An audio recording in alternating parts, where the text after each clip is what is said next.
Shalom, jangan bosen yang lihat saya. Habis pada nggak bisa, saya lagi.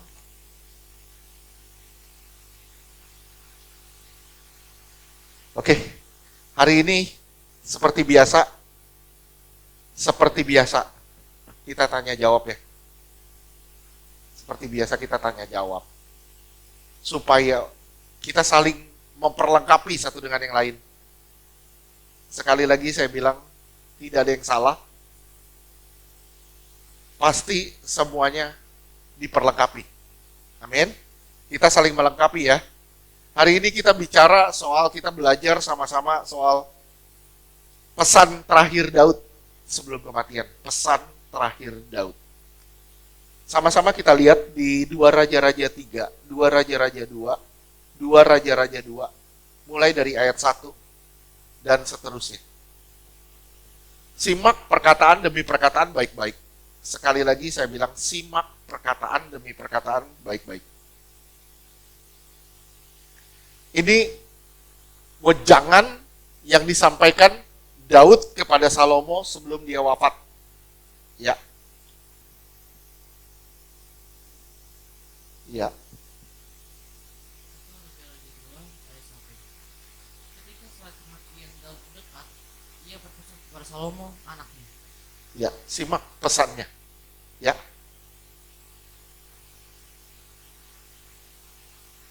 2. 1 Raja-Raja 2 ayat 2.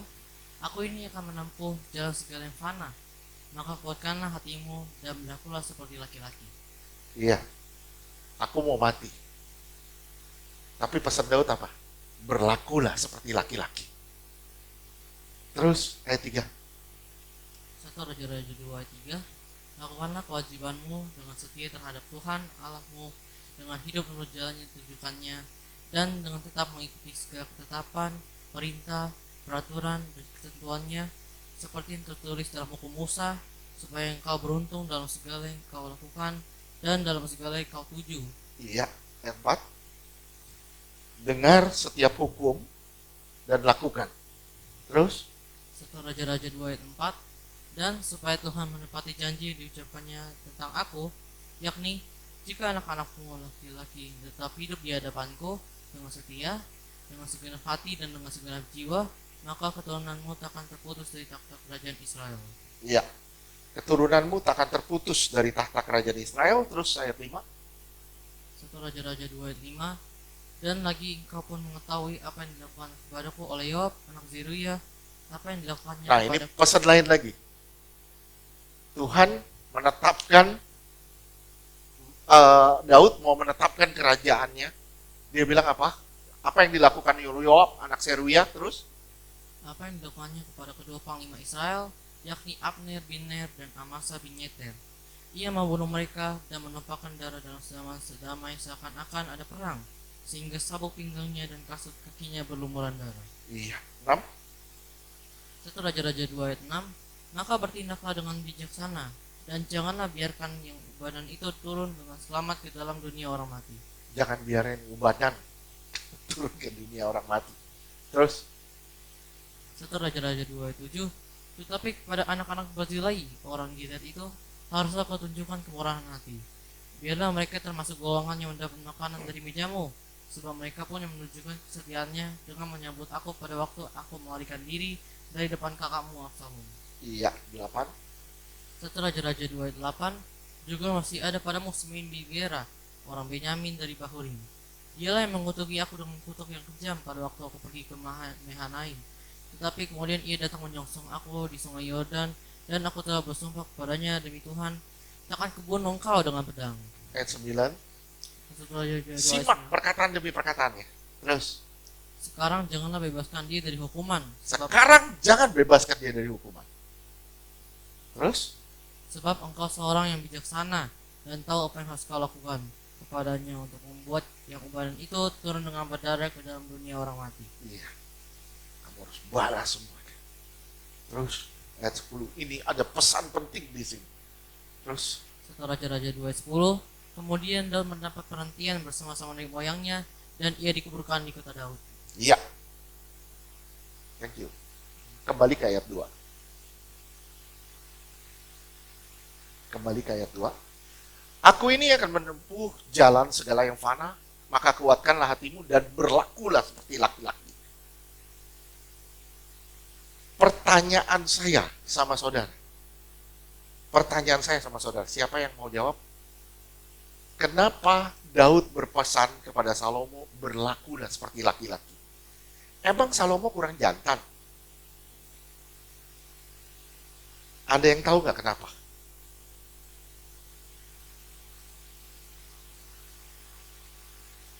Ada yang tahu? Nggak tahu? Kenapa sampai Daud pesan sama Salomo berlakulah seperti laki-laki? Ini pesan penting sebenarnya. Ini pesan yang sangat penting. Apa Salomo kurang jantan? Apa Daud meragukan kelaki-lakian Salomo?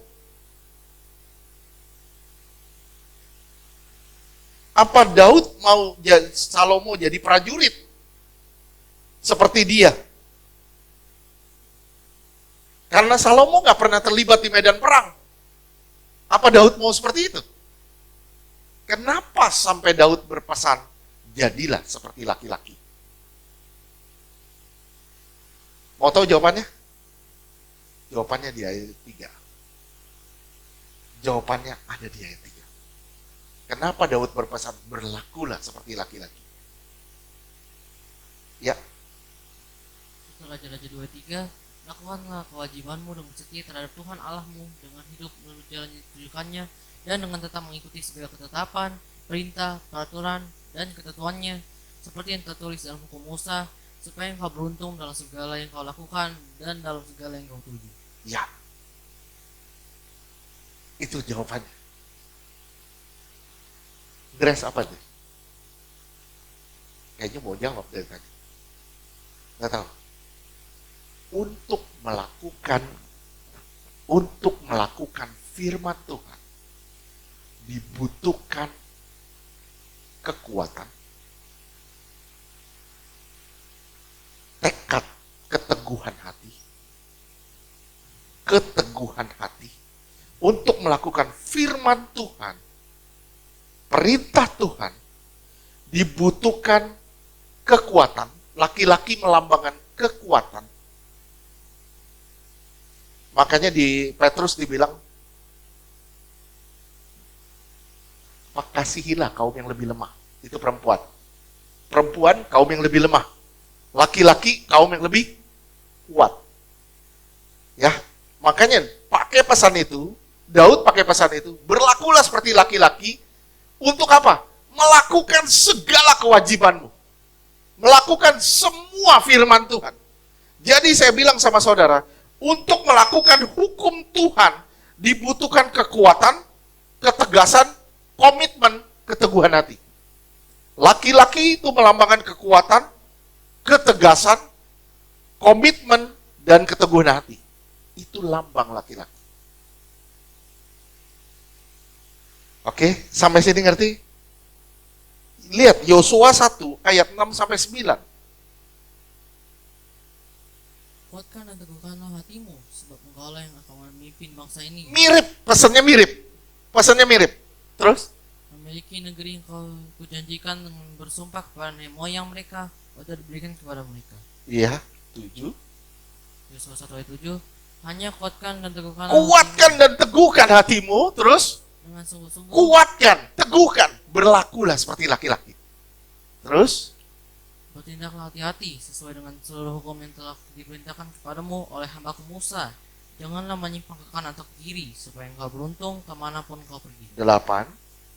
Yosua 1 ayat 8. Janganlah engkau lupa memperkatakan kitab Taurat ini, tetapi renungkan itu siang dan malam, supaya engkau bertindak hati-hati sesuai dengan segala yang tertulis di dalamnya. Sebab dengan demikian perjalananmu akan berhasil dan engkau akan beruntung. Iya, 9.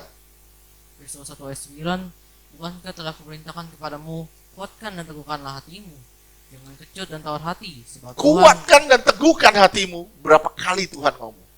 Kuatkan dan teguhkan hatimu. Berlakulah seperti laki-laki. Kalau kamu mau melakukan firman Tuhan, kamu harus kuat, harus teguh hati, harus komitmen. Kalau kamu nggak komitmen, siapapun di sini yang tidak komitmen untuk menyerahkan hidupnya pada Tuhan, saya bilang, kalian tidak pernah akan bisa melakukan firman Tuhan. Nggak pernah bisa. Terus? Sebab Tuhan Allahmu menyertai engkau kemanapun engkau pergi. Ya, lihat ya, jangan kecut, jangan tawar hati. Sebab Tuhan Allah menyertai engkau kemanapun engkau pergi. Sampai sini ngerti? Untuk melakukan hukum Tuhan dibutuhkan kekuatan, ketegasan, komitmen, keteguhan hati. Kenapa?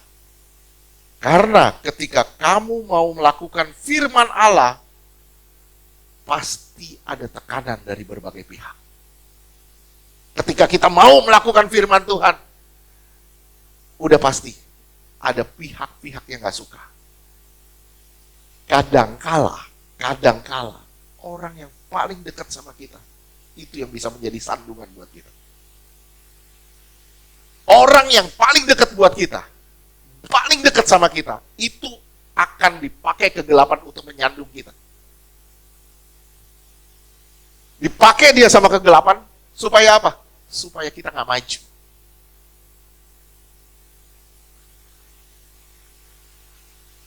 Kalau kamu nggak punya keteguhan hati, nggak punya ketegasan, saya bilang ya, maaf, siap-siap dengar ya, jangan jadi orang Kristen. Kalau mau jadi orang Kristen, harus tegas, kuat untuk melakukan firman Tuhan. Komitmen total.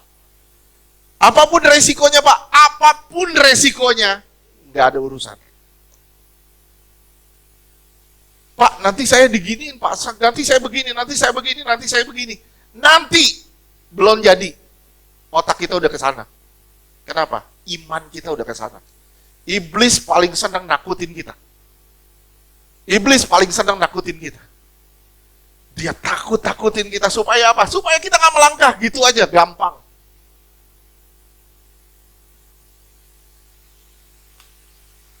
Saya salut, hujan gede banget, bisa pada datang.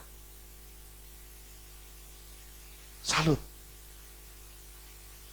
Mungkin ini salah satu penghalangnya, hujan. Tapi saudara bisa terobos. Ini luar biasa. Kenapa? Karena saudara punya komitmen. Ya. Kalau saudara misalnya ada wakuncar, wajib kunjung pacar. Misalnya lagi wakuncar. Misalnya ada janji sama cewek atau sama cowok. Wah, mau hujan, mau badai, mau apa, gua datang. Datang gitu. Begitu ibadah, aduh, enaknya tidur nih begini. Hujan-hujan gini enaknya di atas bantal. Kenapa? Kenapa? Kita nggak punya kerinduan sama Tuhan. Kalau saudara punya kerinduan sama Tuhan, pasti saudara punya komitmen total dan ketegasan untuk ikut Tuhan. Sekali lagi, kalau saudara nggak punya kerinduan sama Tuhan, jangan pernah bilang kamu Kristen yang militan. Saya berapa kali saya cerita sama saudara. Smith Wigglesworth, berapa kali saya ngomongin. Smith itu orang kasar, tapi dia dipakai Tuhan akhirnya. Di ujungnya dia dipakai Tuhan. Berapa banyak orang terima Yesus. Tapi kalau mau dibilang upahnya besar poli. Polly Wigglesworth. Dia yang menangin Smith. Waktu Smith kacau hidupnya, hancur segala macam. Dia kasar sama istrinya. Tapi dia bisa menangin. Gimana caranya? Dia menjadi penopang yang setia. Dia topang suaminya, dia doa terus buat suaminya. Dan luar biasanya, suaminya menang. Suaminya menangin jiwa, mulainya dari Polly.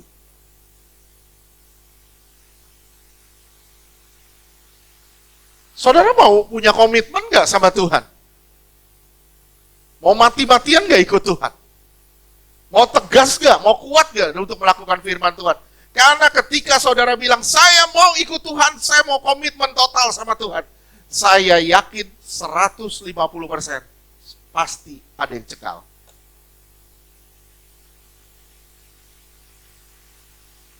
Tergantung dari kitanya, sekarang tergantung dari kitanya. Iblis bisa pakai apa aja kok. Iblis bisa pakai apa aja. Mau cara kasar, mau cara halus, terserah. Secara kasar gimana? Udahlah, ada sandungan di kiri kanan kita. Sandungan di kiri kanan kita yang membuat kita nggak bisa maju. Itu cara kasar. Cara halusnya gimana? Dia pakai kelemahan kita. Kita nggak kuat sama dosa ini nih, dosa. Misalnya dosa A. Dia pakai dosa itu. Dia pakai itu. Kadang kalah, ya, kadang kalah. Iblis gak datang dalam bentuk bertanduk segala macam, tapi dalam bentuk cewek-cewek cakep. Atau cowok-cowok ganteng. Kenapa? Karena iblis tahu kelemahan kita. Iblis, gampang iblis. Sekarang saya tanya, umurmu berapa? Hah? Udah 40. 40 ya? Umur iblis berapa?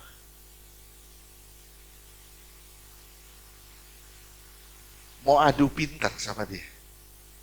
Kita pasti kalah kalau nggak ada firman Tuhan. Sekali lagi saya bilang, kalau nggak ada firman Tuhan, kita dikecoh. Paulus bilang apa? Dia mengecoh aku. Seperti duri di dalam daging. Dia pakai kelemahanku, dia pakai kekuranganku, supaya aku nggak maju. Dia bikin anak kita rewel luar biasa. Dia bikin anak kita bikin ulah. Tujuannya satu, supaya kita nggak maju.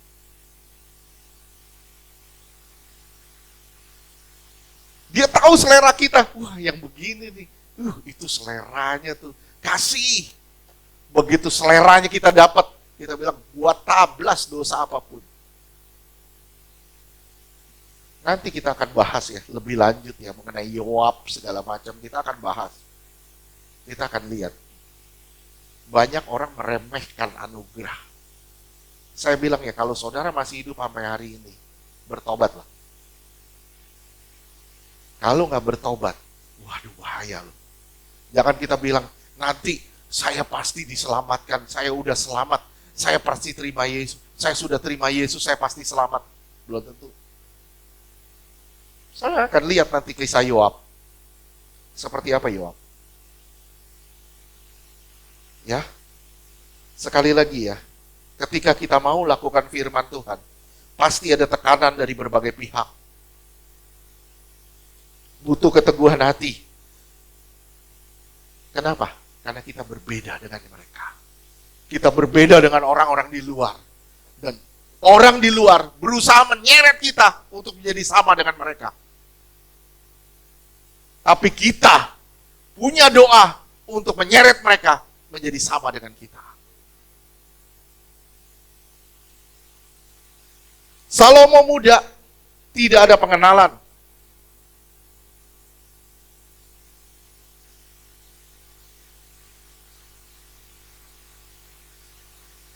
Banyak orang mau rebut tahtanya, jatuhkan dia. Daud tahu ini. Iblis berusaha menyeret kaum percaya dengan berbagai cara, baik cara lembut atau cara kasar. Baik cara lembut atau cara kasar. Tanpa keteguhan hati dan ketegasan dan komitmen, pasti kita jatuh. Pasti. Gak mungkin dah. Pasti kita jatuh. Kalau Yuda mau komitmen hari ini, kalau serahin diri hari ini, pasti jatuh. Oke, sekarang 1 Korintus 16 ayat 13.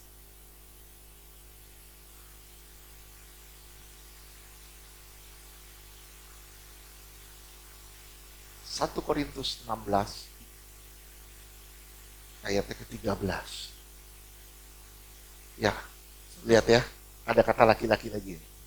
Ini pesan Paulus pada jemaat di Korintus. Terus 1 Korintus 16 ayat 13. Berjaga-jagalah, hati-hati ya, berjaga-jaga ya. Terus berdiri dengan teguh dalam iman. berdiri teguh dalam iman, butuh keteguhan, butuh kekuatan. Terus Bersikaplah sebagai laki-laki. bersikap seperti laki-laki.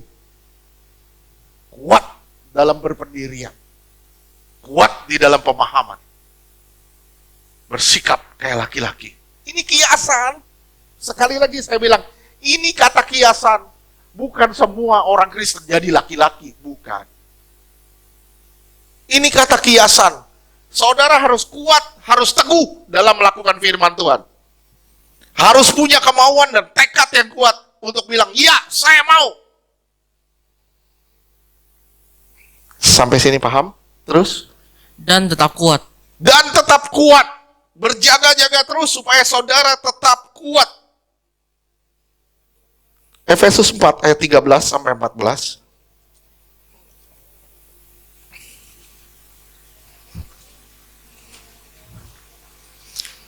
Efesus 4 ayat 13.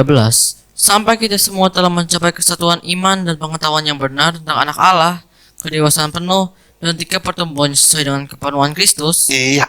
Terus 14. Efesus 4 ayat 14. Sehingga kita bukan lagi anak-anak yang Kita bukan lagi anak-anak yang mudah diombang-ambingkan. Terus yang diombang-ambingkan oleh rupa-rupa angin pengajaran, oleh permainan palsu manusia dalam kelicikan mereka yang menyesatkan. kita punya keteguhan hati. Kita nggak bisa diombang-ambingkan dengan berbagai pengajaran-pengajaran yang salah. Kita punya keteguhan iman. Kalau Yesus adalah kebenaran, adalah jalan, dan adalah kehidupan. Siapa di sini bilang, kita semua di sini pasti bilang, Yesus itu jalan. Oke, you sudah jalan di jalannya belum? Yesus jalan kan? Kita udah jalan belum? Di jalannya. Yesus itu kebenaran. Kita udah hidup benar belum? Yesus itu kehidupan. Dia hidup nggak di dalam kita?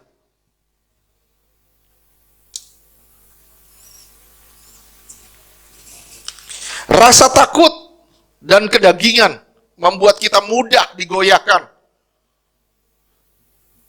Kita takut kehilangan. Kita takut kehilangan kesenangan-kesenangan. Kita nggak kuat. Kita nggak peduli dengan kehilangan iman kita. Yang kita peduli adalah kehilangan kesenangan kita. Kita harus teguh, kuat dalam melakukan kebenaran. Sekali lagi, saudara harus teguh, kuat dalam melakukan kebenaran. Kita harus tekun melakukan firman Tuhan supaya jalan kita berhasil. Kembali ke ayat 4, 1 Raja-Raja 2 ayat 4.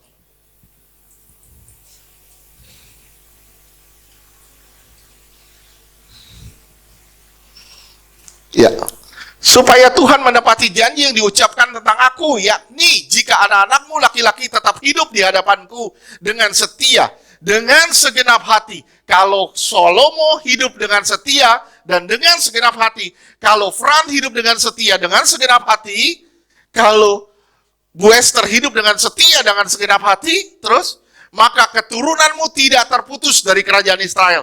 Maka keturunanmu seperti pasir di laut, bintang di langit. Tahu nggak yang namanya pasir di laut apa? Hah? Tidak terhitung. Oke, tidak terhitung. Puji Tuhan. Pasir di laut ya. Pasir. Laut itu lambang masalah. Akan banyak orang-orang yang digeret ke pinggir karena masalah.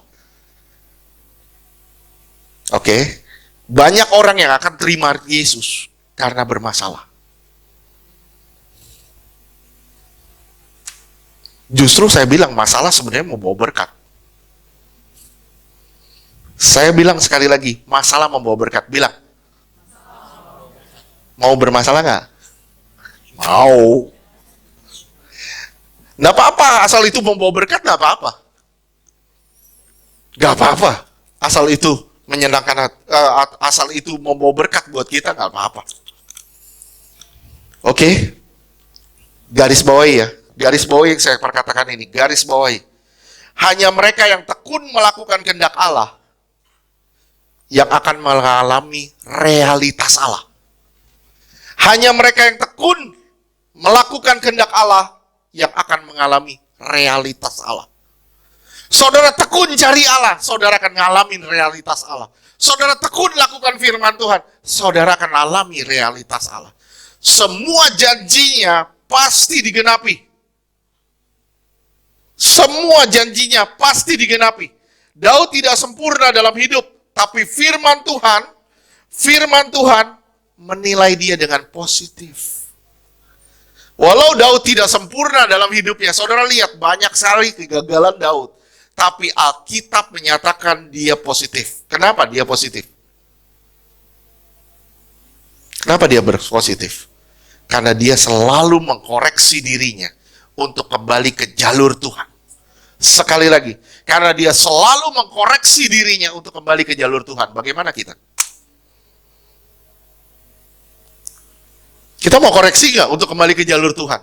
Atau kita mau masuk ke jalur kita sendiri? Gak bisa. Tuhan pasti menepati janjinya. Tuhan hanya bisa menepati janjinya ketika kita jalan dalam jalannya. Saya ulang sekali lagi. Tuhan hanya bisa menepati janjinya ketika kita jalan di dalam jalannya. Di luar jalannya, Tuhan gak bakal bisa tepati janjinya. Gak bakal. Sampai sini paham? Paham? Sekarang kita lihat. Ini kunci dari pesan Daud ini. Ayat 5 sampai 9. Diulang baca lagi, nggak apa-apa.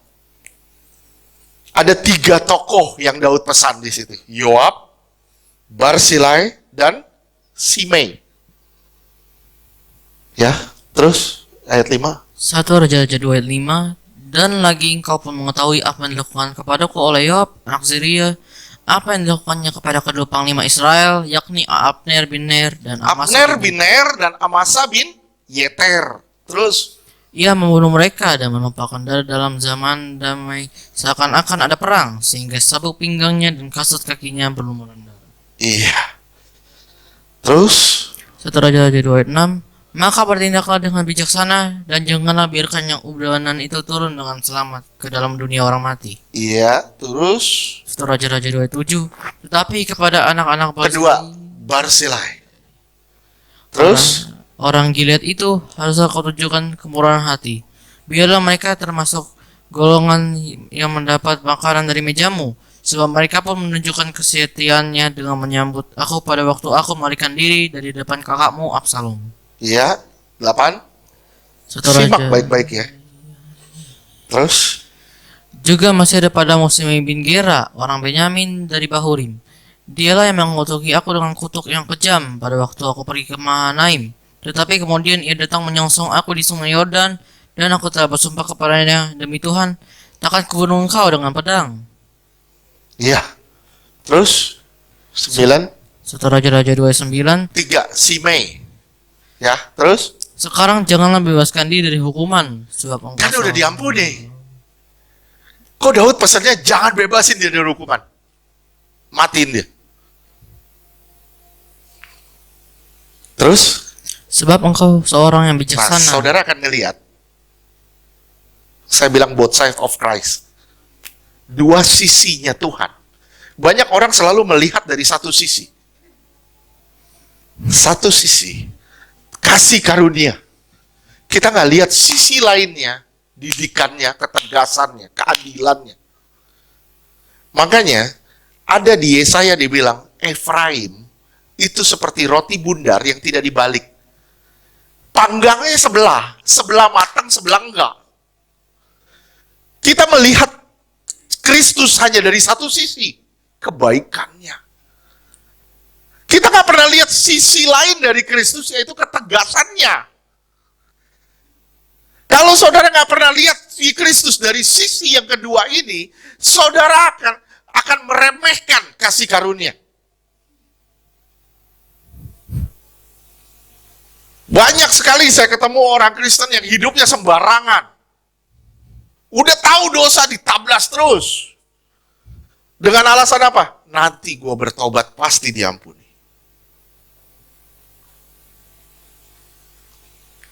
Kenapa saya berani ngomong gini? Saudara lihat ya.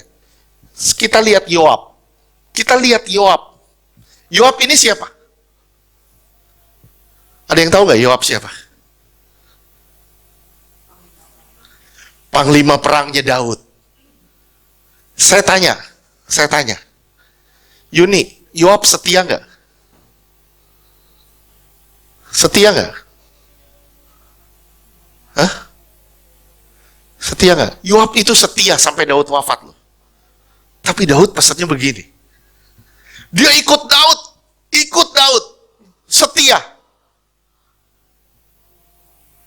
Tapi luar biasa loh. Dia harus dihukum mati juga. Yoab itu panglima Daud yang sangat setia sampai Daud mati. Dia setia. Berapa banyak orang Kristen hari ini setia, sepertinya setia ikut Tuhan. Sampai mati gue jadi orang Kristen. Tapi kalau kamu tidak melakukan kehendak Tuhan, tetap Tuhan bilang, aku gak kenal kamu. Sekali lagi, kalau kamu tidak melakukan kehendak Tuhan, tetap Tuhan bilang apa? Aku gak kenal kamu. Bye-bye ya, jadi orang Kristen ya, bye-bye nih.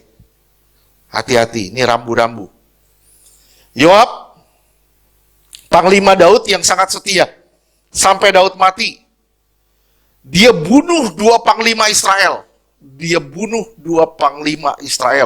Lihat, 2 Samuel 3 ayat 12 dan 20. 2 Samuel 3 ayat 12 dan 20. 2 Samuel 3:12. Lalu Abner mengirim utusan kepada Daud dengan pesan, milik siapakah negeri ini? Adakanlah perjanjian dengan aku, maka sesungguhnya aku akan membantu engkau untuk membawa seluruh orang Israel memihak kepadamu. Iya, ayat 20. 2 Samuel 3:20. Ketika Abner datang kepada Daud di Hebron bersama-sama 20 orang, maka Daud mengadakan perjamuan bagi Abner dan orang-orang yang menyertainya. Iya. Terus ayat 30. 2 Samuel 3:30. Demikianlah Yoab dan Abisai, adiknya, membunuh Abner karena ia telah membunuh Asael, adik mereka, di Gibeon dalam pertempuran. Iya. Jadi si Abner, saya jadi nggak tanya jawab. Kita belajar cerita ya. Jadi si Abner ini adalah panglimanya Saul. Si Abner ini bunuh adik dari Yoab. Demikian Yoab dan Abisai, adiknya, membunuh Abner. Karena ia telah membunuh Asael. Ya betul. Dia bunuh Asael, adik dari Yoab. Dia bunuh. Kenapa? Karena dendam.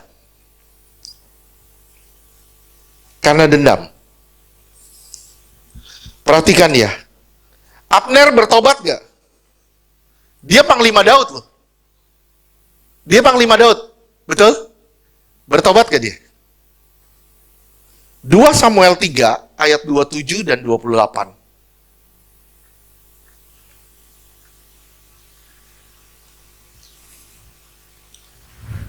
2 Samuel 3 ayat 27 sampai 28. 2 Samuel 3:27. Ketika Abner kembali ke Hebron, maka ia membawanya sebentar ke samping di tengah-tengah pintu gerbang itu, seakan-akan hendak berbicara dengan dia dengan diam-diam. Kemudian ditingkahnya dia di sana pada perutnya, sehingga mati membalas darah Asa adiknya. Ya, terus 28. Ini Abner dibunuh nih. Terus 2 Samuel 3:28.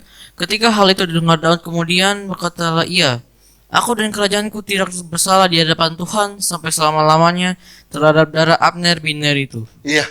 Kenapa? Karena orang-orang akan menilai Daud yang membunuh. Orang-orang akan menilai Daud yang membunuh.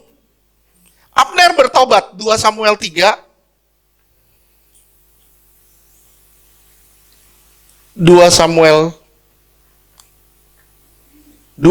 3 ayat 38 39.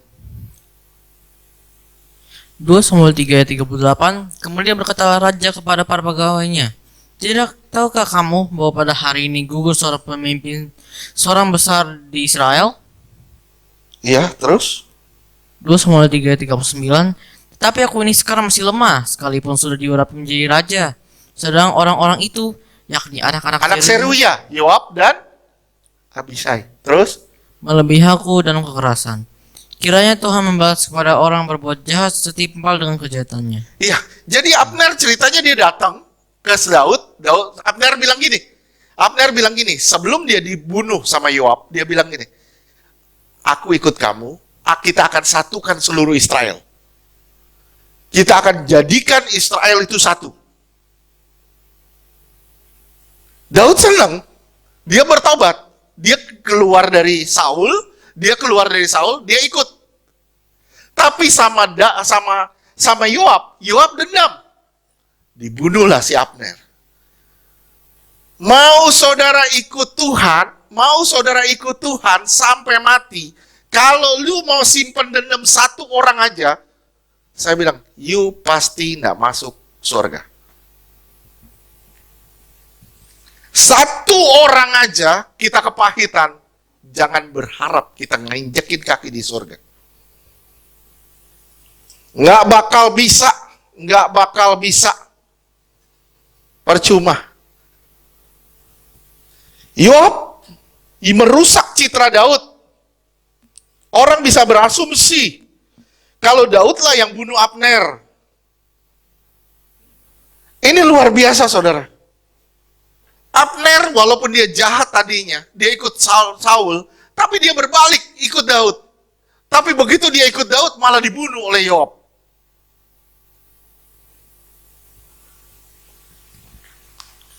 Ketika orang dendam, maka dendam itu akan pegang kendali atas penghakiman. Ketika seseorang memiliki dendam, maka dendam itu akan memegang kendali atas penghakiman. Sekarang kita lihat Amasa, Panglima Absalom. Absalom itu anaknya Daud yang memberontak. 2 Samuel 19 ayat 11 sampai dengan ke-13. 2 Samuel 19 ayat 11, Raja Daud telah menyuruh orang kepada Zadok dan Abiatar, imam-imam itu dengan pesan, berbicara kepada para tua-tua Yehuda demikian, mengapa kamu menjadi yang terakhir untuk membawa raja kembali ke istananya? Sebab perkataan seluruh Israel telah sampai kepada raja. Terus 12. 2 Samuel 19 ayat 12, kamulah saudara-saudaraku, kamulah darah dagingku, mengapa kamu menjadi yang terakhir untuk membawa raja kembali? 13. 2 Samuel 19 ayat 13, dan kepada Amasa harusnya kamu katakan, bukankah engkau darah dagingku? Terus? Beginilah kiranya Allah menghukum aku, bahkan lebih daripada itu, jika engkau tidak tetap menjadi panglima, ku menggantikan Yoab. Kamu akan menggantikan Yoab menjadi panglimaku. Dibunuh lagi sama Yoab. 2 Samuel 18 ayat 12 dan 13. 2 Samuel 20 dulu. 2 Samuel 20 mulai dari ayat ke-7. 2 Samuel 20 ayat 7, lalu Yoab orang Kreti dan orang Peleti dan semua pahlawanku menyusul dia. Mereka keluar dari Yerusalem untuk mengejar Seba bin Bikri. Terus 8. 2 Samuel 20 ayat 8, ketika mereka sampai ke batu besar yang di Gibeon, maka Amasa sudah tiba di sana lebih dahulu daripada mereka. Adapun Yoab mengenakan pakaian perang dan di luarnya ada ikat pinggang dengan pedang bersarung terpaut pada pinggangnya. Terus? Ketika ia tampil ke muka, terjatuhlah pedang itu. Terus? 2 Samuel 20 ayat 9, berkatalah Yoab kepada Amasa, engkau baik-baik saudaraku. Sementara itu tangan kanan Yoab memegang janggut Amasa untuk mencium dia. Terus 10, dia pegang janggutnya. Terus 2 Samuel 20 ayat 10. Amasa tidak awas terhadap pedang yang ada tangan Yoab tapi itu. ditikam dia. Terus Yoab menikam pedang itu ke perutnya, sehingga isi perutnya tertumpah ke tanah. Tidak usah dia ditikamnya 2 kali, sebab ia sudah mati. Lalu Yoab dan Abisai adiknya terus mengejar Seba bin Bikri. ya, sudah sampai sini aja. Saya lihat ya betapa kejamnya. Dia ikut Daud gak? Sekali lagi saya tanya, dia ikut Daud gak? Ikut Daud? Sampai Daud mati, dia ikut Daud? Ya, dia ikut Daud. Tapi lihat, apa yang dia lakukan? Bukan kehendak Daud, tapi kehendak dia. Saudara setia gak ikut Daud, ikut Yesus? Setia? Apakah yang saudara lakukan kehendak Yesus atau kehendak saudara? Saya ulang sekali lagi, Yoab setia ikut Daud? Yang dilakukan kehendak Daud atau kehendak dia? Saudara yang setia gak ikut Yesus? Yang saudara lakukan kehendak saudara atau kehendak Yesus? Bingung ya jawabnya.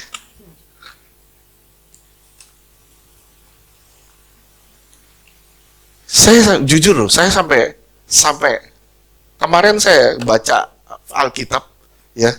Saya bagiin Ibrani 10 ayat 26-27. Itu gimana tuh? Kamu sudah tahu kebenaran, udah tahu nih, itu nggak boleh. Kita paksain juga. Apa jadinya? Nggak ada korban penghapus dosa.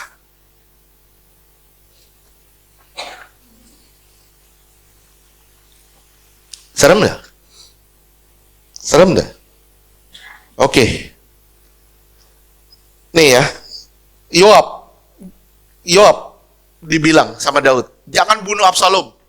Dia bunuh Absalom. 2 Samuel 18 ayat 12-13. 2 Samuel 18:12. Tetapi orang itu berkata kepada Yoab, sekalipun aku mendapat 1000 shikal perak di telapak tanganku, takkan aku menjamah anak raja itu. Sebab di depan telinga kamilah raja memberi perintah kepadamu dan kepada Abisai dan kepada Itai.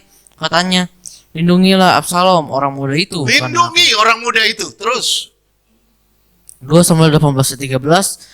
Sebaliknya, jika aku mencabut nyawa dengan khianat, tidak ada sesuatu pun yang tinggal tersembunyi kepada raja, maka engkau akan menjauhkan diri. Terus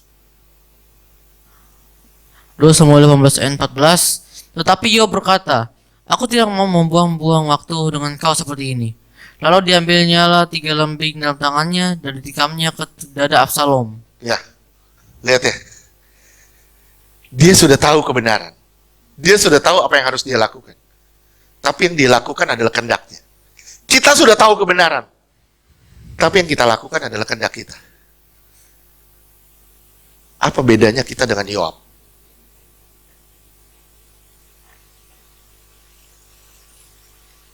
Ada yang bisa jawab? Apa bedanya kita sama Yoab? Nggak bisakah kita bertahan 70-80 tahun? Untuk berkata tidak pada dosa? Nggak bisakah kita bertahan 70-80 tahun untuk berkata tidak pada dosa? Demi kemuliaan kekal yang Tuhan berikan buat kita.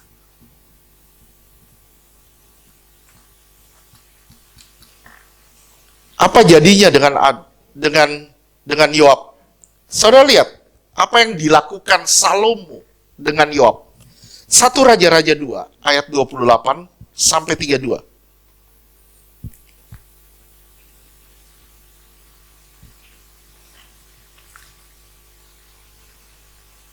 1 Raja-Raja 2 ayat 28 sampai 32. 1 Raja-Raja 2 ayat 28. Ketika kabar itu sampai kepada Yoab, Yoab memihak kepada Adonia. Adonia itu bukan raja. Itu Daud mengangkat Salomo menjadi raja, tapi Yoab menyimpang. Tapi Daud sebelum dia wafat dia udah pesan dulu. Itu si Yoab dibunuh. dia menyimpang juga, memihak kepada Adonia. Terus Memang Yoab telah memihak kepada Adonia, sekalipun ia tidak memihak kepada Absalom. dia tidak memihak pada Absalom, tapi dia memihak Adonia. Terus Maka larilah Yoab ke kemah Tuhan. dia lari ke kemah Tuhan. Larinya kemana? Kemah Tuhan. Larinya ke kemah Tuhan. Terus Lalu memegang tanduk-tanduk mezbah. lalu memegang, lalu memegang Tanduk-tanduk mezbah. tanduk mezbah. Itu artinya tanduk keselamatan. Tahu tanduk keselamatan? Yesus itu tanduk keselamatan. Dia pegang tanduk keselamatan ini. Apa yang terjadi? Mati gak Yoab? Terus lanjutkan. 1 Raja-Raja 2:29. Kemudian diberitahukanlah kepada Salomo bahwa Yoab sudah lari ke kemah Tuhan dan telah ada di samping mezbah. Lalu Salomo menyuruh Benaya bin Yoyada, pergilah, pancung dia. Gak peduli lu pegang tanduk keselamatan kalau selama hidup lu gak benar. Gak enak dengarnya. Selama hidup kita gak melakukan firman Tuhan. Di ujung kita mau bertobat. Tuhan bilang telat. Gak ada apa-apa yang kamu lakukan selama kamu hidup. Sekali lagi saya bilang, gak ada apapun yang kamu lakukan selama kamu hidup. Terus? 1 Raja-Raja 2:30. Benaya masuk ke dalam kemah Tuhan serta berkata kepadanya, beginilah kata raja, keluarlah. Jawabnya, tidak, sebab di sinilah aku mau mati. Lalu Benaya menyampaikan jawab itu kepada raja, katanya, beginilah kata Yoab dan beginilah jawabannya kepadaku. Terus 31. 1 Raja-Raja 2:31. Kata raja kepadanya, perbuatlah seperti yang dikatakannya. Perbuat seperti yang dia bilang. Dia mau dipancung di depan mezbah bakaran. Dia lagi pegang tanduk, pancung dia di situ. Terus Pancunglah dia dan kuburkanlah dia. Dengan demikian engkau menjauhkan daripadaku dan daripada kaumku darah yang dilupakan Yoab dengan tidak beralasan. ya, hati-hati. Berhati-hatilah dalam hidup ini. Karena hidup ini adalah kesempatan. Kesempatan untuk melakukan firman Tuhan, bukan kesempatan untuk berbuat dosa.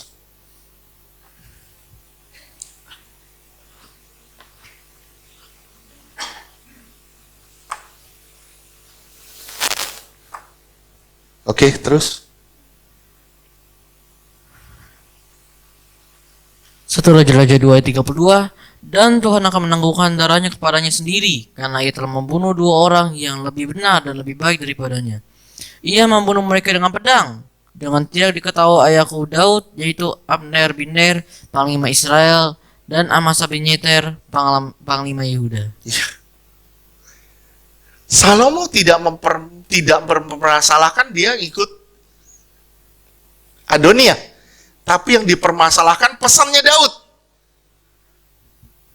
Dia bunuh Abner dan Amasa. Kenapa? Dia melakukan suka-suka. Bagaimana dengan kita?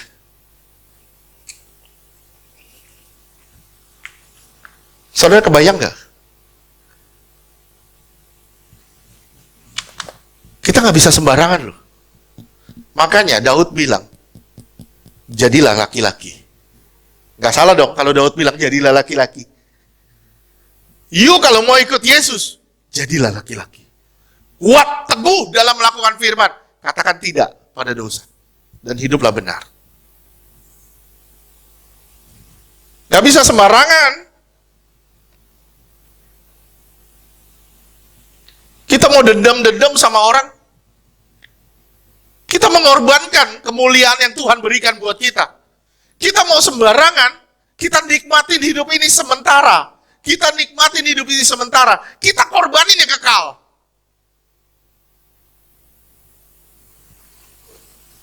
Saya bilang sama saudara, mikir.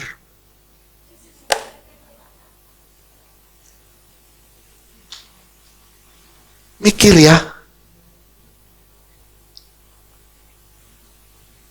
Sebentar, 70-80 tahun. Kita bisa hura-hura 70-80 tahun. Begitu mati, masuk ke liang kubur, masuk ke api kekal. Selama-lamanya loh, kita nggak bisa hura-hura lagi. Selama-lamanya. Puji Tuhan kalau masuk neraka misalnya 10.000 tahun masih ada ujungnya. 10.000 tahun kamu akan keluar. 10.000, wah kita tunggu 10.000 tahun. Tunggulah. Tunggu 10.000 tahun kita keluar. Masih ada ujungnya. Tapi kalau nggak ada ujungnya gimana? Tuhan kan bilang selama-lamanya.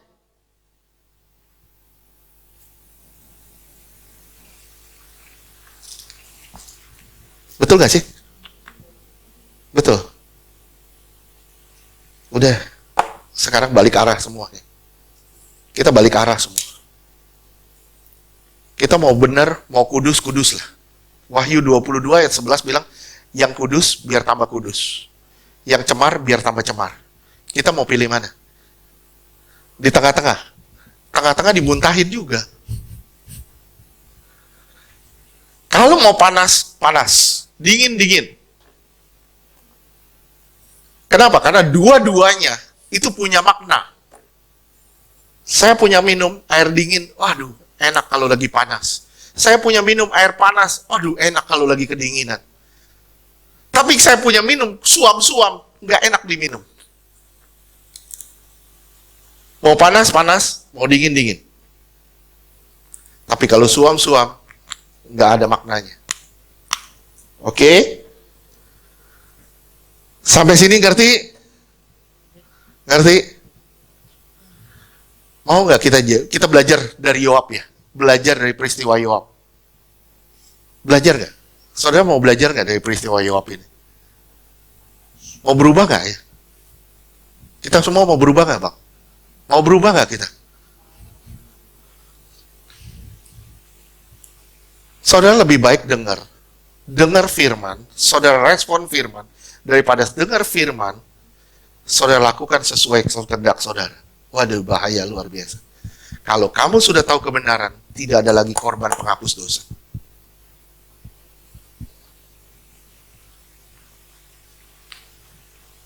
Banyak orang Kristen kayak gini. Banyak sekali yang dia buat Tuhan. Banyak sekali yang dia buat Tuhan. Tapi tidak sesuai dengan kehendak Tuhan. Tidak sesuai dengan kehendak Tuhan. Artinya, hidup berdosa, kehendak sendiri yang diperbuat. Tuhan maunya gini. Udah, Tuhan itu Maha Pengampun. Tuhan itu baik. Ada orang bilang, Tuhan itu Maha Sabar. Tuhan gak Maha Sabar. Tuhan itu panjang sabar. Buktiin, cari di Alkitab ada kata Maha Sabar. Cari. Satu ketemu kayak kasih duit. Kalau saya ada. Nggak ada Maha Sabar. Di Alkitab cuma dibilang panjang sabar dia. Panjang itu ada ujungnya. Maha itu nggak ada ujungnya. Maha besar dia. Maha besar. Nggak ada lawannya. Maha pengasih dia, maha dia, kasihnya itu luar biasa, tapi panjang sabar dia, bukan maha sabar. Oke? Apa yang kita buat Tuhan, jika hidup kita tidak sesuai dengan firman Tuhan, tetap kita keluar dari jalur Tuhan dan tetap kita akan hidup seperti Yoab.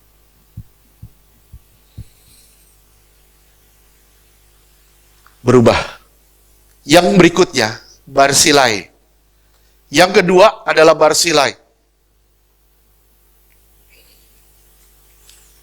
Lihat ya, Daud nggak tutup mata terhadap Barsilai. 2 Samuel 17.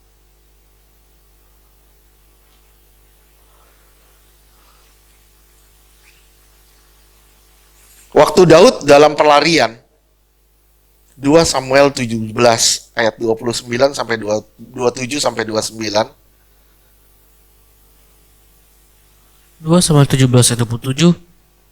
Ketika Daud tiba di Mahanaim, Maka Sobi bin Nahas dari Rabah, kota Bani Amon, dan Makir bin Amil dari Lodebar, dan Barzilai orang Gilead dari Rogelim membawa Terus 8 2:17-28 tempat tidur, membawa tempat tidur, terus pasu, periuk, belanga, terus periuk, pelanga, juga gandum, jelai, tepung, berarti gandum, kacang babi saya belum ketemu. Terus kacang babi, kacang merah besar, kacang merah kecil. iya 29 2:17-29 madu, dadi, kambing domba, dan keju lembu bagi Daud dan bagi rakyat yang bersama-sama dengan dia untuk dimakan, sebab kata mereka, rakyat ini tentu telah menjadi lapar, lelah, dan haus di padang gurun. Daud bilang apa tentang Barzilai sama Salomo? Jangan lupa ya sama Barzilai, dia sudah melakukan kebaikan buat aku. Kamu juga harus melakukan kebaikan buat dia. Saya bilang sama saudara ya, lakukan dengan tidak bersungut-sungut. Lakukan kebaikan dengan tidak bersungut-sungut. Kalau saudara digerakkan untuk menjadi saluran berkat, jadilah saluran berkat yang sesuai dengan firman Tuhan. Sampai sini paham? Paham ya? Kenapa? Karena Tuhan gak tutup mata sama saudara.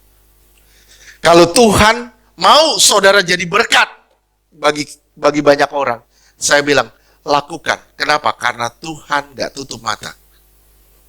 Tuhan itu ingat apa yang saudara lakukan.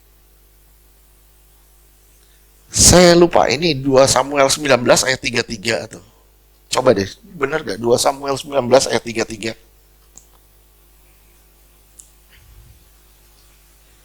2 Samuel 19 ayat 33, berkatalah raja kepada Barzilai, ikutlah aku akan memelihara engkau di tempatku di Yerusalem. Ikut aku ya, aku akan memelihara engkau di Yerusalem. Barzilai mau gak? Gak mau. Terus lanjutnya 34. 2 Samuel 19 ayat 34, tetapi Barzilai menjawab raja, berapa tahun lagi kah aku hidup sehingga aku harus pergi bersama-sama dengan raja ke Yerusalem? Ya, dia gak mau ikut. Dia gak mau ikut Daud. Kenapa? Karena dia bilang dia mau mati di rumahnya sendiri. Bukan berarti gak taat. Ini bukan berarti gak taat. Tapi dia tidak mau memanfaatkan raja. Berapa banyak orang Kristen hari ini memanfaatkan Yesus untuk kepentingannya? Kenapa kita ke gereja? Karena takut kena kutuk. Kenapa kita memberi persembahan? Karena takut habis duit di rumah. Kalau saya nggak memberi persembahan, habislah dimakan rayap itu duit di rumah. Ada belalang pelahap, belalang pengelip, belalang pindahan. Dan lucunya, gereja ikut andil nakut-nakutin jemaat. Nggak salah. Tapi biarlah persembahan itu dari kerelaan. Bukan karena paksaan. Bukan karena ditakut-takutin. Tapi biarlah dari kerelaan. Amin. Terus lanjutkan. 2 Samuel 19 ayat 35, sekarang ini aku telah berumur 80 tahun. Aku udah 80 tahun. Raja yang suruh bawa aku ke Yerusalem. Ya ilah. Disuruh bawa ke Yerusalem, jalan sedikit aja udah pinggang ngilu, pantat udah pegal-pegal segala macam. Disuruh bawa ke Yerusalem. Terus, masa kan aku masih dapat membedakan antara yang baik dan yang tidak baik? Masa aku bisa mengecap lagi yang enak sama yang tidak enak? Terus, atau masih dapatkah hambamu yang merasai apa yang hamba makan atau apa yang hamba minum? Udah tawar rasanya, udah 80 tahunan. Terus, atau masih dapatkah aku mendengarkan suara penyanyi laki-laki dan penyanyi perempuan? Terus, apa gunanya hambamu ini lagi menjadi beban bagi Tuanku Raja? Ya, aku gak mau jadi beban buat kamu. Barzilai. Daud bilang apa? Tuh, lihat ya, keturunannya. Ingat keturunannya. Lakukan apa yang kuperintahkan kepada Salomo. Dibilang, lakukan apa yang kuperintahkan. Bilang apa? pelihara sampai keturunannya. Keturunan Barsilai, pelihara semuanya. Kenapa? Karena Barsilai orang yang membuka tangan bagi Daud. Siapapun yang membuka tangan bagi Tuhan, percaya Tuhan gak tutup mata. Tuhan gak pernah tutup mata dan Tuhan gak pernah tutup telinga. Walaupun hari ini kita terseok-seok, hari ini kita terseok-seok, percayalah, suatu hari kita pakai mahkota di kepala kita. Percaya, kita pakai mahkota di kepala kita. Yang berikutnya, yang terakhir adalah Simei. Simei.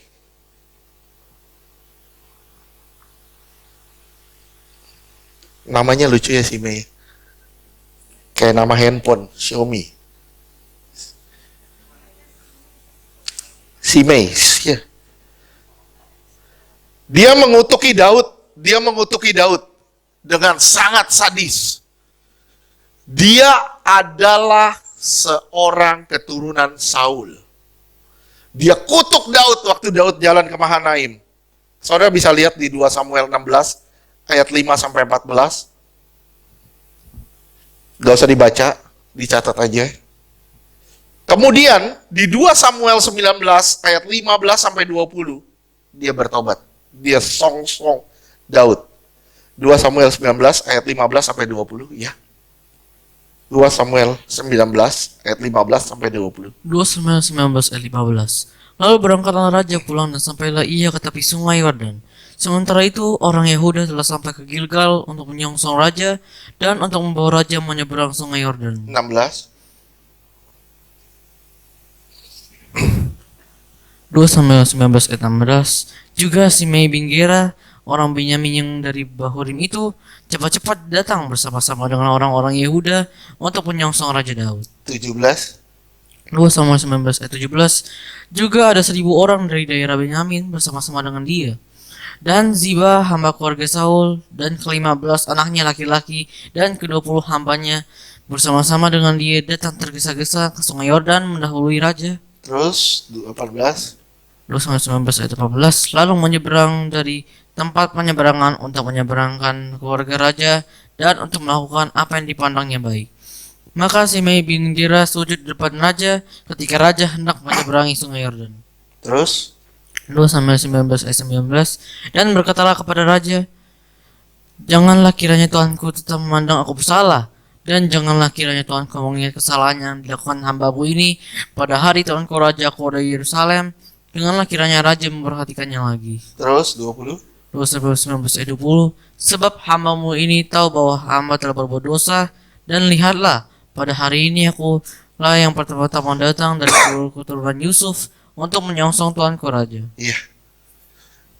Ada nggak yang bisa tahu? Simei bertobat. Tapi kenapa harus dipancung? Kenapa harus dibunuh? Ada yang bisa jawab nggak?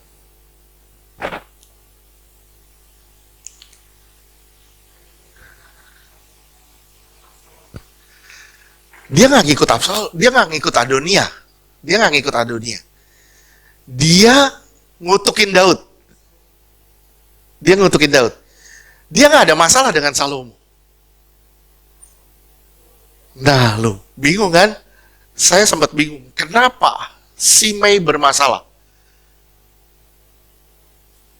Betul, itu jawabannya. Karena dia mengutuki orang yang diurapi Tuhan.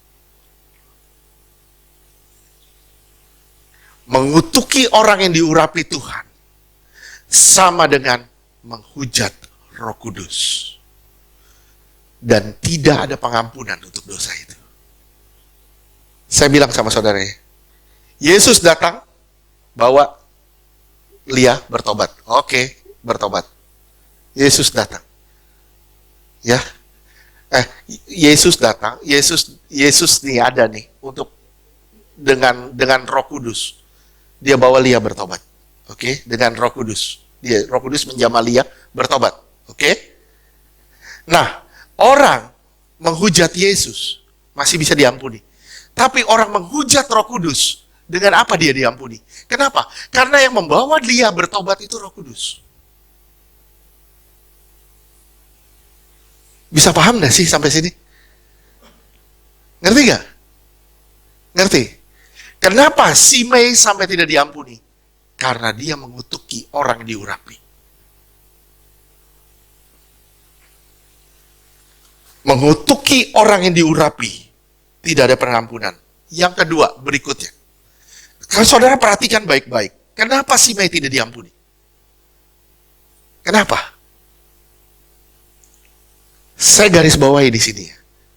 Penundukan Simei bukan karena dia mau bertobat, tapi dia tidak punya kekuatan. Tapi kalau Simei pasti punya kekuatan, pasti dia lawan lagi Daud. Daud melihat ini sebagai satu ancaman dan dia bilang, gak bisa dibiarkan. Itu orang harus dibantai.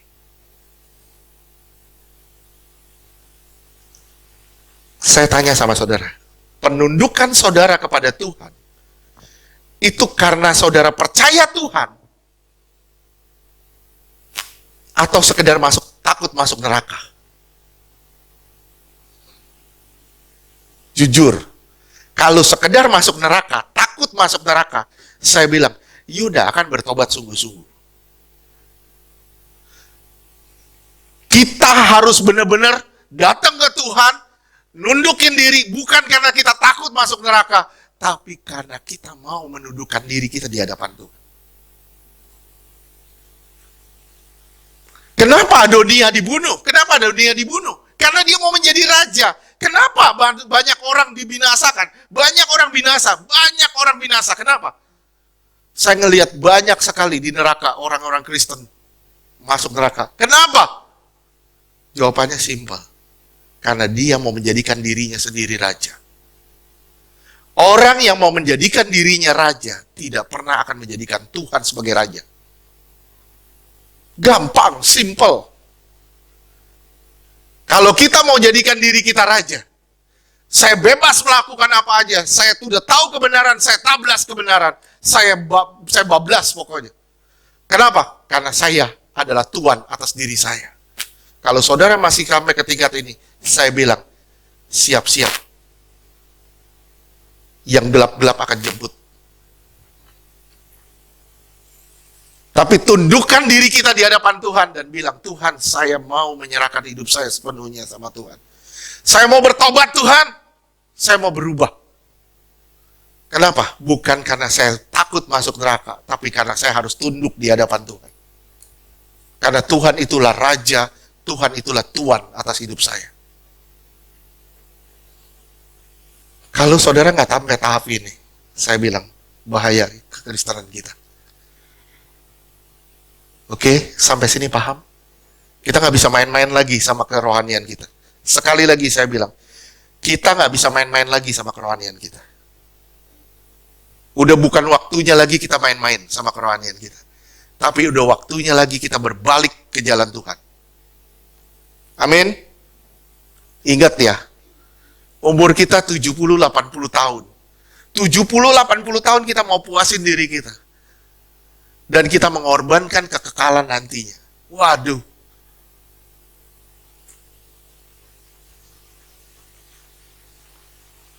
Saya bilang, nyesel kita nanti. Lihat aja, nyesel.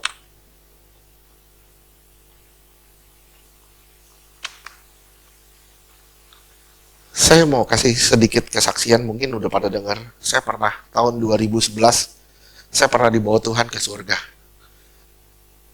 Naik badan saya keluar, saya ngelihat badan saya naik, tiba-tiba hilang. Tiba-tiba saya ada di satu tahta besar, yang semuanya dari emas, pinggirannya ada profilnya, saya masih ingat profilnya. Di situ saya nunduk begini, sampai ke tanah, saya cium bau wangi-wangian itu luar biasa. Semuanya serba emas. Ada tahta besar, di kiri kanannya ada yang mendampingi besar-besar. Jadi malaikat itu nggak ada yang kecil-kecil kayak Bambino gitu. Yang di pohon-pohon Natal itu nggak ada. Malaikat tuh gede-gede, tinggi-tinggi.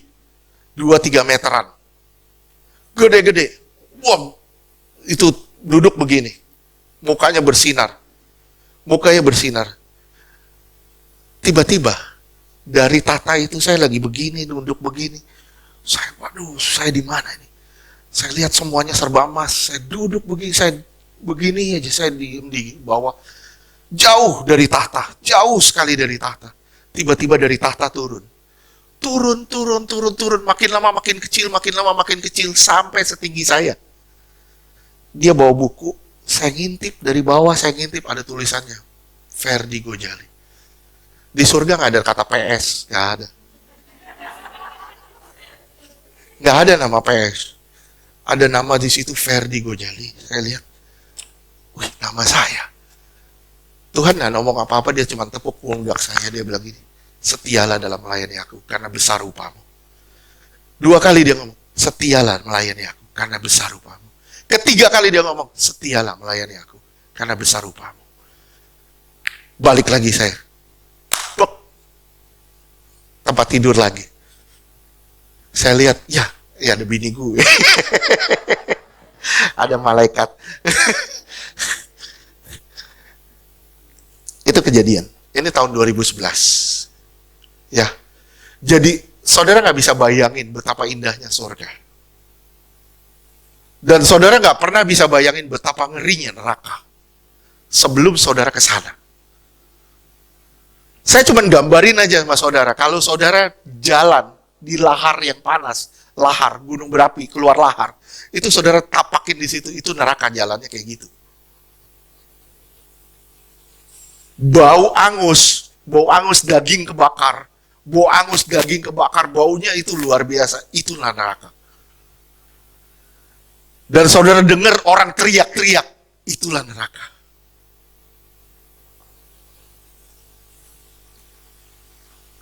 Jangan sembarangan dalam hidup ini. Paulus bilang apa? Besar upah yang menantimu. Jangan buang anugerah yang Tuhan telah berikan padamu. Besar upah yang menanti kita di kekalan. Kalau sekedar diiming-iming sama dosa, saya bilang, enggak lah. Gue hidup cuma 70-80 tahun. Udah gue hidup di sana nanti selama-lamanya. Mana yang kita pilih? Surga, neraka. Keputusan hari ini. Pilihlah dengan bijaksana. Jalani hidup dengan takut akan Tuhan. Amin.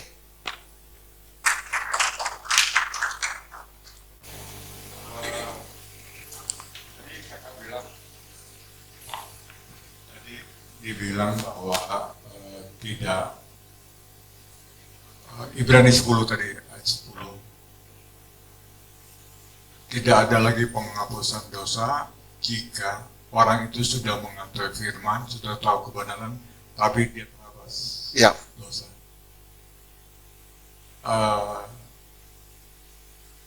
Adakah lagi gitu? Gini. Cara menghapus dosa? Gini. Sebenarnya Tuhan itu maha adil.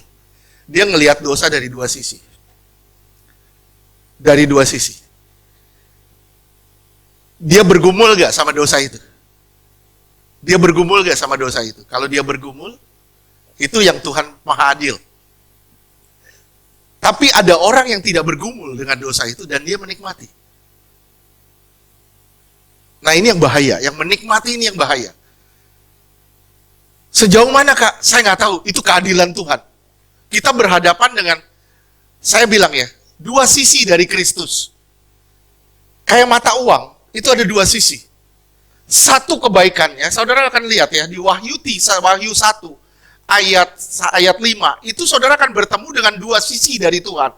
Dari kepala sampai ke pinggang, itu bukannya seperti pelangi. Itu kasih karunia. Tapi dari pinggang ke bawah, itu tembaga. Kakinya berapi, itu penghukuman. Jadi di dalam kasih karunia, ada penghukuman juga. Ada keadilan, ada didikan di situ. Ya, jadi ada pergumulan di sini.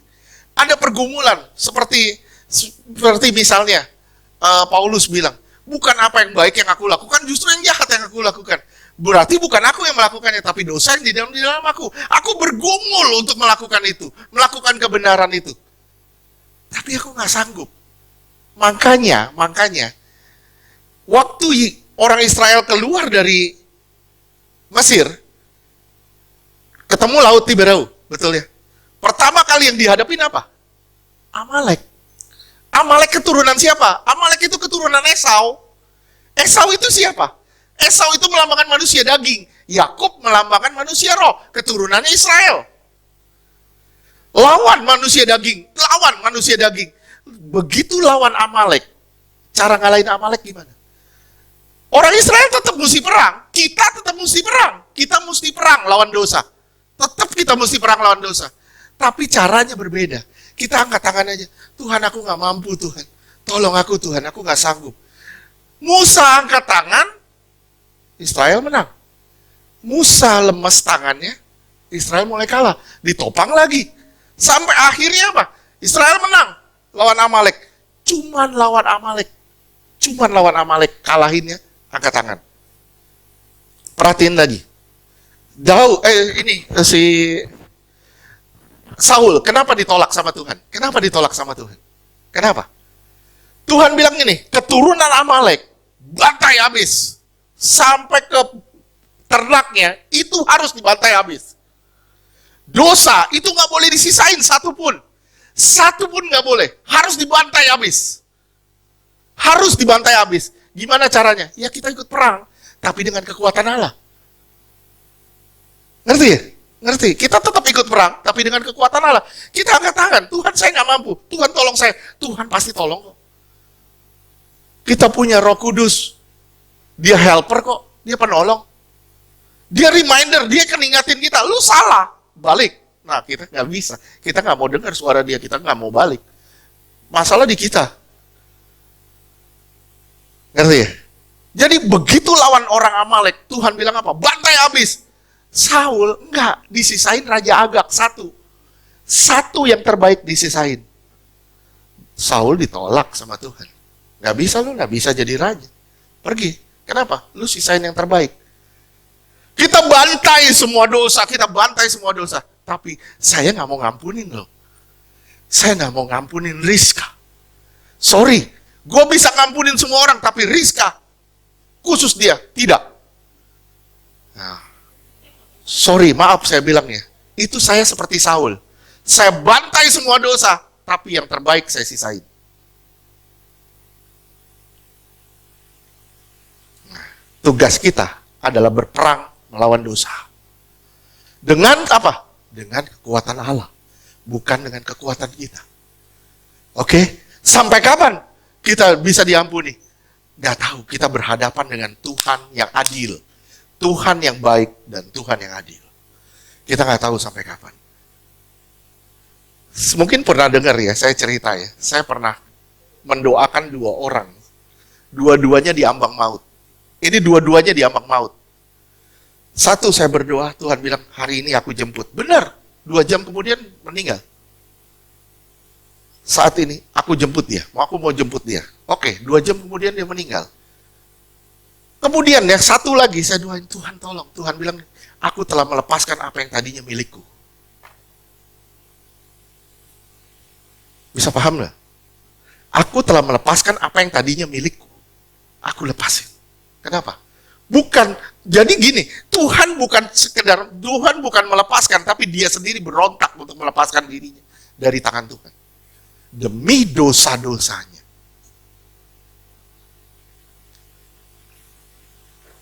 Serem nggak? Kita nggak tahu. Makanya saya bilang hidup seperti rumput. Hari ini ada, besok bisa tiada. Kita nggak tahu kapan waktu kita. Gimana kalau kita keluar, baru buka pintu, breng, maut mendatang. Gimana? Kita nggak tahu. Karena kita nggak tahu, kita harus waspada. Karena kita nggak tahu, kita harus berjaga-jaga. Amin. Kira-kira begitu penjelasan sedikit. Ya. Ada lagi yang mau tanya? Mungkin buat mau tanya apa, Bu?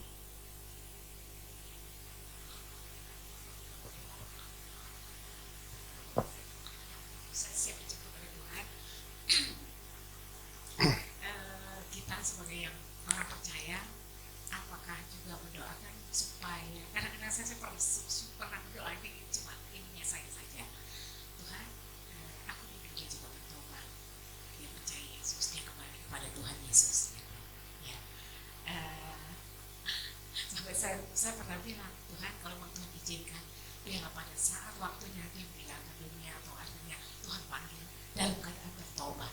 Itu benar atau salah Pak untuk Benar dong. Yang kita berdoakan untuk pertobatan orang. Selama dia hidup, dia harus bertobat. Kalau dia udah kalau kabut dalam melakukan hal ini dan itu. Tapi kembali lagi kita bilang, kita cuma sekedar berdoa. Keputusan di tangan Tuhan. Tugas kita tetap berdoa. Keputusan di tangan Tuhan. Kalau Tuhan mau kasih dia hidup, Tuhan mau kasih dia hidup, dan Tuhan mau kasih dia bertobat gimana? Kalau nggak ada yang mendoakan gimana? Oke. Berapa? 20 tahun lalu, saya pikir saya udah mati, Bu. 20 sekian tahun lalu. Saya pikir saya udah mau mati. Tiap sakit dada saya, muka saya biru. Ini saya udah biru. Udah seperti mayat. Tapi lihat hari ini. Ambun saya. Ya jadi berdoa, tetaplah berdoa. Tetaplah berdoa. Keputusan di tangan Tuhan, bukan di tangan kita. Tetap kita berdoa. Ya, tapi itu yang paling nggak pernah saya lupa dari telinga saya dengar itu. Hari ini aku telah melepaskan apa yang tadi milikku. Itu bahaya luar biasa kalau sampai terjadi begitu. Makanya saya bilang, hiduplah dengan bijaksana. Nggak salah dong kalau Musa bilang apa di Mazmur 90, beri aku hati bijaksana. Hitung hari-hari hidup kita. Beri aku hati yang bijaksana. Supaya aku bijaksana dalam bertindak, bijaksana dalam mengerjakan pekerjaan-pekerjaan Tuhan, dan bijaksana dalam melakukan banyak hal. Demi kemuliaan Tuhan. Oke? Nggak salah. Terus, ada lagi yang mau tanya? Udah cukup? Ya.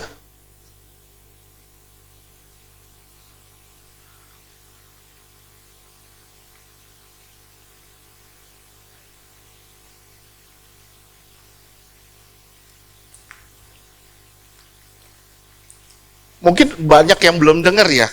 Kalau saya bilang gini, saudara bingung nanti. Saya bilang, Yakob penipu gak?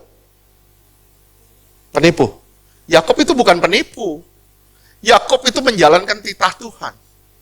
Kenapa dia harus tipu? Tuhan bilang, orang si Esau yang nyerahin mangkok merahnya. Semangkok kacang merah dia serahin ke sulungannya. Yakob bukan penipu.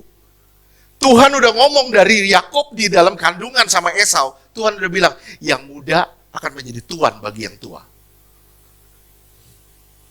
Tuhan udah tahu nih rancangannya semua. Yang tua itu si Esau, itu akan menjadi budak bagi yang muda. Artinya apa? Daging, manusia daging, Esau, manusia daging. Itu harus menjadi budak dari manusia roh. Roh kita harus berkuasa, daging kita harus mati. Jadi kalau mau ngomong, Yakob penipu? Enggak, saya bilang. Yakob bukan penipu. Tuhan udah menubuatkan. Kalau dia penipu, Tuhan udah menubuatkan. Berarti Tuhan yang nipu dong. Oke, terus ada yang mau tanya? Silakan.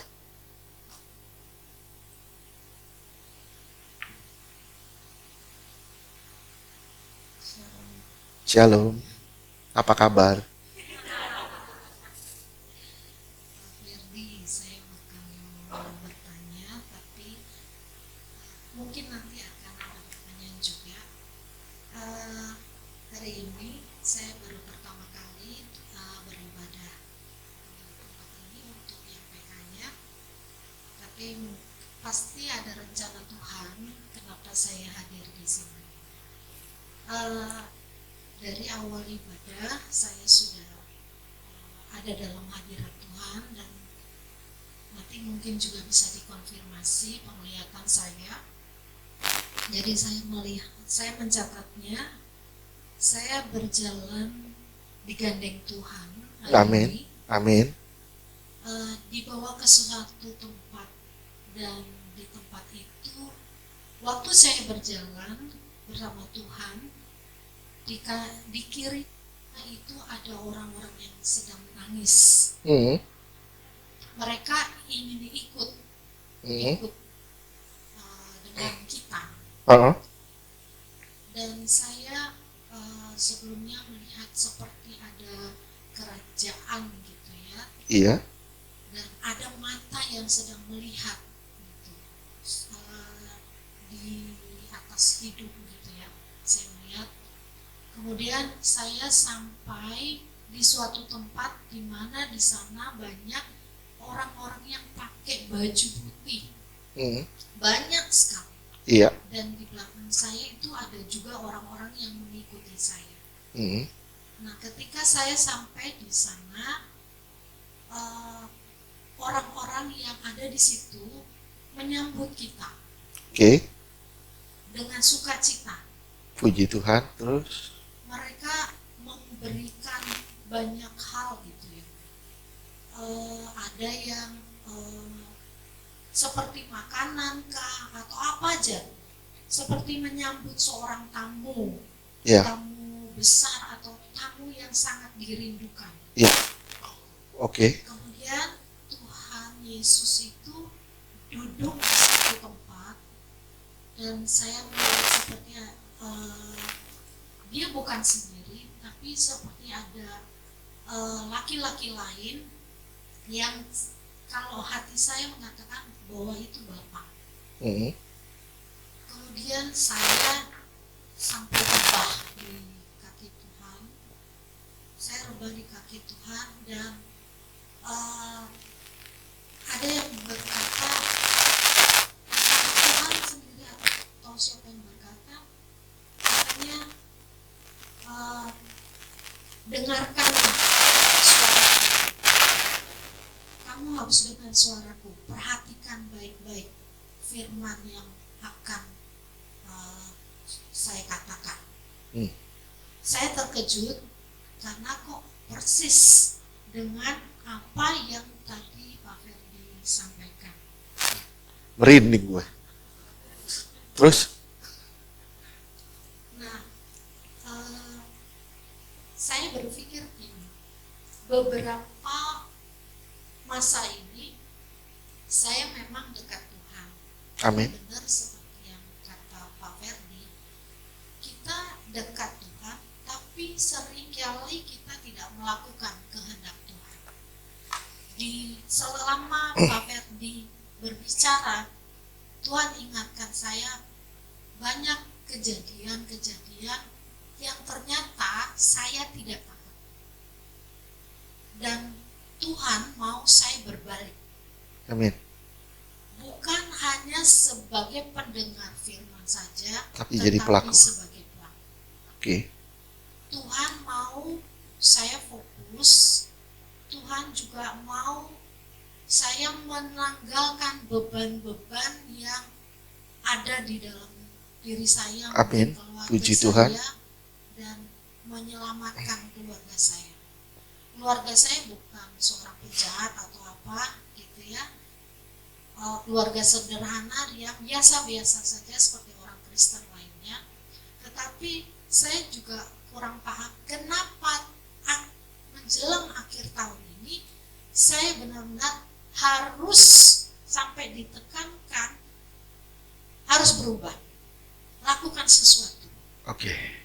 Nah, yang pertama pertanyaan saya adalah saya melihat mata, tapi matanya itu bukan mata kejahatan, bukan mata jahat. Dia matanya seperti melihat gitu ya. Seperti CCTV ya? Ya kayak Anak sekolah minggu bilang, mata Tuhan melihat apa yang engkau buat. Karena kalau yang jahat saya bisa bedakan, kita bisa lihat. Yang kedua, siapa orang yang ada di pinggir jalan saya? Kok mereka menangis gitu loh, minta ikut. Tapi saya nggak tahu apakah mereka jadi ikut kita atau enggak. Oke. Dan ketiga, apakah benar itu orang-orang di surga? Karena mereka sepertinya luar biasa gitu loh, sukacitanya. Puji Tuhan. Itu penyambutan di surga, penyambutan. Saya nggak ngerti dari penglihatan ibu, tapi saya tahu satu hal. Waktu ibu ngomong, Tuhan cuma bilang gini, kamu harus jadi teladan bagi banyak orang. Tuhan mau pakai kamu untuk jadi teladan bagi banyak orang, dan Tuhan mau pakai kamu untuk menangin jiwa-jiwa. Melalui hidupmu, tingkah lakumu, perbuatanmu, engkau akan membawa orang ke Tuhan. Oke? Ya. Gimana caranya? Gak ada cara lain. Tanggalkan semua beban.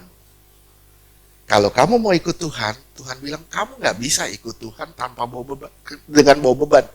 Gak mungkin. Kamu harus tanggalin dulu bebannya. Baru pikul beban Tuhan. Istilahnya gini, kamu baru bisa pikul salib kalau gak ada beban di pundak. Itu aja. Ya, saya yakin itu penyambutan. Kalau masuk surga itu penyambutan. Saya tidak tahu kapan. Pengangkatan itu kapan, saya tidak tahu. Ya, pengangkatan kapan, saya tidak tahu. Ya, ada orang bilang pra, mid, after, terserah. Ya, karena wahyu itu adalah kitab tafsir yang nggak bisa itu. Tapi kalau saya percaya pra. Kenapa? Karena banyak ayat-ayat pendukung pra-tribulation. Sebelum, jadi gini, saya punya mempelai, Karen. Wah, dia udah berjeri lelah, berjuang mati-matian di dunia. Oke. Ya. Kalau saya mempelai laki-laki, saya nggak mau dia kena aniaya. Nggak mau saya. Saya angkat dulu, saya pisahin dulu, baru terjadi tribulasi. Ayat-ayatnya jelas. Jadi, saya nggak tahu kapan kapan pengangkatan itu terjadi. Saya nggak tahu. Tapi yang penting, kita harus bersiap-siap. Apakah tahun depan? Kita nggak tahu. Mungkin tahun depan terjadi. Nah, kalau ibu bilang ada upacara penyambutan, mungkin itu pengangkatan. Nggak tahu. Mungkin, saya kasih tanda kutip, mungkin ini tahun baru kita. Yang terakhir, tahun baru depan kita udah di surga. Mungkin. Saya nggak tahu. Amin. Biar gue nggak ditagih utang lagi. Amin. Jangan pernah berharap pengangkatan kalau sekedar lari dari masalah. Ya, tapi hadapin masalah dan buktikan bersama Tuhan kita cakap menanggung segala perkara. Saya bilang sama ibu, Bu, ikut Tuhan. Ibu tidak ada ruginya. Untungnya banyak. Ya, saya bukan tukang obat. Tapi ikut Tuhan, ada mahkota yang dipersiapkan buat kita. Kita nggak tahu kapan homecoming itu terjadi, kapan reuni akbar itu terjadi, kapan itu terjadi. Kita cuma dibilang Tuhan, persiapkan diri kita, berjaga-jaga. Sedikit waktu. Bahaya kalau kita tiba-tiba kedatangan Tuhan, kita tertinggal. Waduh, gawat. Saya bilang saya pernah ngomong sama saudara, hari Tuhan, itu akan menjadi hari sukacita bagi orang yang berjeri lelah buat Tuhan. Mati-matian ikut Tuhan. Tapi menjadi jerat bagi orang yang hidupnya sembrono. Oke? Puji Tuhan. Dengerin firman, jadilah benar. Karena hanya firman yang bisa memerdekakan kita. Amin. Ada lagi? Terakhir. Sebelum kita makan-makan. Nggak ada? Kalau nggak ada, kita tutup. Sardi, kamu ngeliatin saya sampai kayak gitu? Ngeliatin sampai kayak gitu ada dua. Penasaran, terharu.